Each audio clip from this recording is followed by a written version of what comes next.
ಎಲ್ಲ ನನ್ನ ಪ್ರೀತಿಯ ಬಂಧುಗಳಿಗೆ ನಮಸ್ಕಾರ. ಇವತ್ತಿನ ಟಾಪಿಕ್ ಏನೆಂದರೆ ಸ್ವಾಮಿ ವಿವೇಕಾನಂದರ ಜೀವನದಲ್ಲಿ ನಡೆದಿರುವಂತಹ ಈ ಒಂದು ಕತೆ.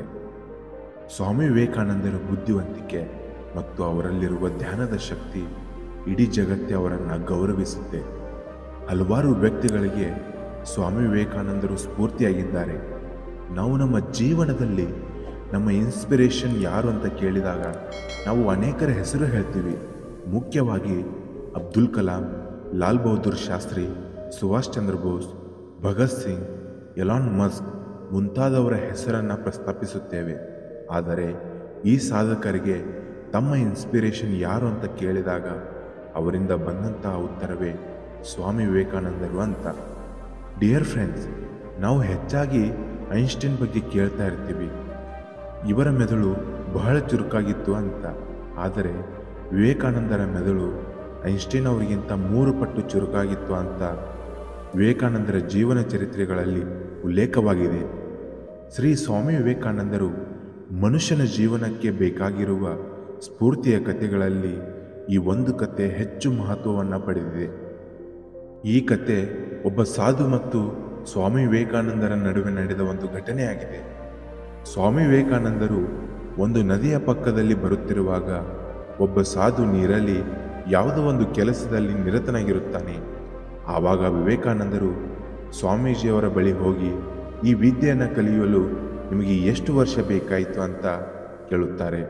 ಆಗ ಸಾಧು ಹೇಳ್ತಾರೆ, 15 ವರ್ಷ ನಾನು ಈ ವಿದ್ಯೆಯನ್ನು ಕಲಿತಾ ಇದ್ದೀನಿ ಅಂತ ಹೇಳ್ತಾರೆ. ಅಷ್ಟರಲ್ಲೇ ಸ್ವಾಮಿ ವಿವೇಕಾನಂದರ ದೋಣಿಯು ನದಿಯ ಪಕ್ಕ ಬಂದು ನಿಂತಿತ್ತು. ಆಗ ವಿವೇಕಾನಂದರು ಆ ಸಾಧುವನ್ನು ಕರೆದುಕೊಂಡು ದೋಣಿಯಲ್ಲಿ ಹೊರಟರು. ಕೊನೆಗೆ ದೋಣಿ ನದಿಯ ದಡ ಸೇರಿತು.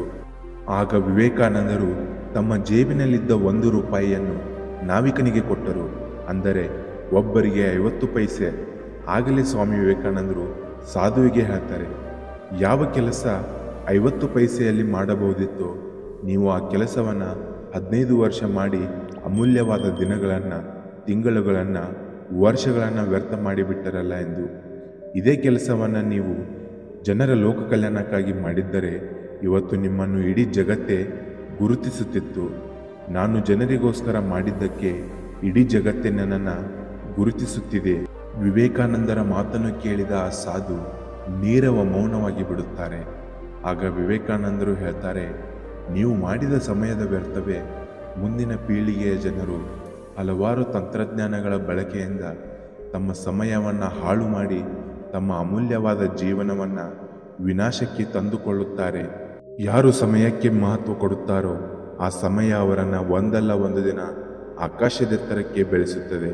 ಆದರೆ ಯಾರು ಸಮಯಕ್ಕೆ ಬೆಲೆ ಕೊಡುವುದಿಲ್ಲವೋ ಆ ಸಮಯವೇ ಅವರನ್ನು ನಾಶಪಡಿಸುತ್ತದೆ. ಮುಂದಿನ ಪೀಳಿಗೆಯ ಪರಿಸ್ಥಿತಿಯನ್ನು ಅರಿತುಕೊಂಡಿದ್ದ ವಿವೇಕಾನಂದರು ಒಂದೇ ಮಾತು ಹೇಳಿದ್ದು, ಯುವಕರೇ ಏಳಿ ಎದ್ದೇಳಿ, ಗುರಿ ಮುಟ್ಟುವ ತನಕ ನಿಲ್ಲದಿರಿ ಎಂದು. ಸ್ವಾಮಿ ವಿವೇಕಾನಂದರ ನುಡಿ ಮುತ್ತುಗಳಿಂದ ಯುವ ಪೀಳಿಗೆ ಬದಲಾಗಬೇಕಿದೆ. ಸ್ವಾಮಿ ವಿವೇಕಾನಂದರ ನುಡಿ ಮುತ್ತುಗಳು ನಿಮಗಾಗಿ.